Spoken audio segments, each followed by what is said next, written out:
नमस्कार. USSR union of Soviet socialist republics, मराठीत USSRला Soviet union असं म्हणतात.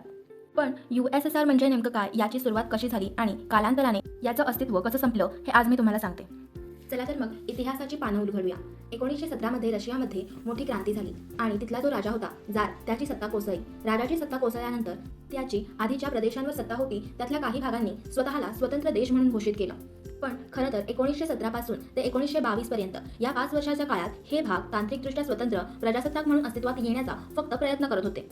आणि शेवटी 30 डिसेंबर 1922 रोजी व्लादिमीर लेनिनच्या अध्यक्षतेखाली एका करारावर स्वाक्षरी झाली. या करारात सुरुवातीला फक्त 4 मुख्य प्रदेश सामील होते, पण नंतरच्या काळात मध्य आशियातील देश आणि बाल्टिक देश सामील होत गेले आणि ही संख्या 15 वर पोहोचली. याच 15 प्रदेशांना 15 साम्यवादी देश म्हटलं गेलं आणि या 15 साम्यवादी देशांनी USSR ची स्थापना केली.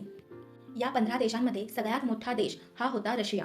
आता आपण बघितलं की 30 डिसेंबर 1922 साली याची सुरुवात झाली होती, पण अंतर्गत वाद आणि आर्थिक अडचणींमुळे या महासत्तेचा 1991 मध्ये पुन्हा 15 तुकडे झाले. यातूनच 15 स्वतंत्र देश निर्माण झाले. असो, इतिहास कोणालाच सोडत नाही. थोडक्यात सांगायचं तर 70 वर्षांचा इतिहास, 15 देश आणि एक महासत्ता, हा होता सोव्हिएत युनियन म्हणजेच USSR.